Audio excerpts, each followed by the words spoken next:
sharing your story with us, Jennifer. Our next speaker, Susie Spoolstra. She's a mother of 4 and a 3-time national qualified physique competitor. Can you tell? But on May 6th of 2018, her family was shattered when her son, Zach, was killed by a drunk driver. Nobody should have to endure this, and so thank you so much, Susie, for sharing your story with us.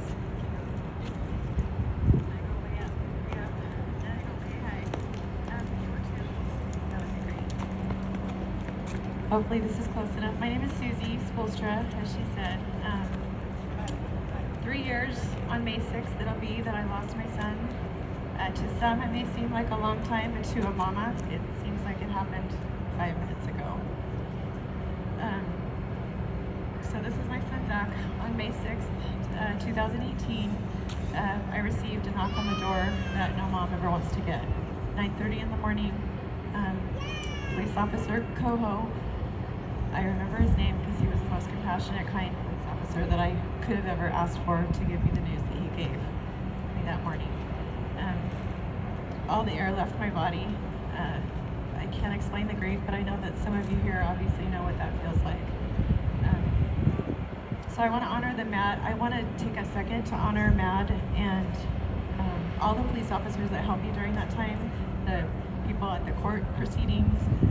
I got 3 MAD letters before I finally responded. It wasn't a club that I wanted to be in, so I just would ignore it and just still couldn't believe that I was actually part of that group. But the 3rd letter, I thought, okay, I'll go ahead and go talk to Meeden and find out what I can do to start helping this process. It had been about 3 months, I think. She was persistent, thankfully, and she and Jennifer and some of the other ladies there have been a huge support to me. So I share my story, not because I want to, not because it's joyful, but because I want to help represent all of those who maybe can't, maybe want to share, but maybe can't. They just can't get up the nerve to come up and talk about it.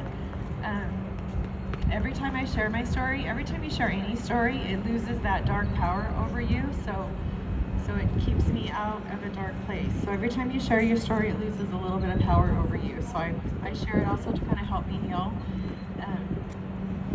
But also to offer the hope that God has given me to go through this tragedy of losing my son at the hands of someone else's choice. I had something else I was going to read, but it's on my phone and it's over there, so I'll just not read that part. But I also share my story to share the divine miracle of forgiveness that I've had and been given to the person who took my son to heaven. That's a whole other story, but that is part of my story, and it's not something that everybody gets.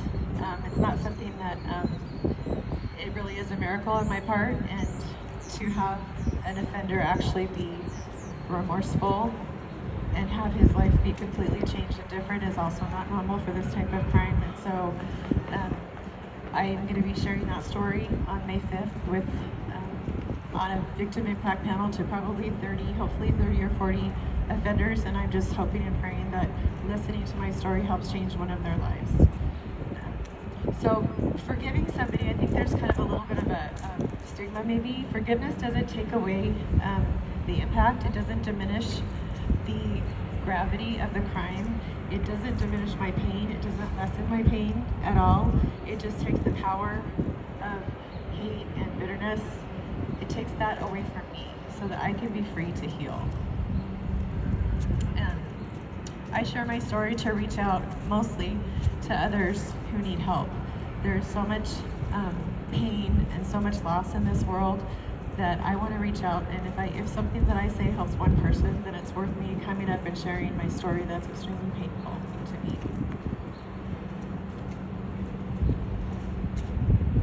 And also, sorry, I keep looking at my notes, so I don't want to forget anything. But I share my son's picture. A lot of people knew him. A small side note, I sold something for my son that lives in California. The person that bought it was from Washington, and we got in a conversation. I shared my story that's listed on the Be Safe and Sober website. He said, I recognize that picture. And I said, my story's been shared hundreds of times. And he had been out of prison for a year, and he thanked me so much for sharing my story. And so that just encourages me that if remembering me, remembering my son's beautiful smile, remembering the fact that I don't get to see him get married, I don't get to kiss him on the cheek again, I don't get to see that beautiful smile, I don't get to hug him again. If my story changes one life, then it's worth it to me. So thank you guys for listening.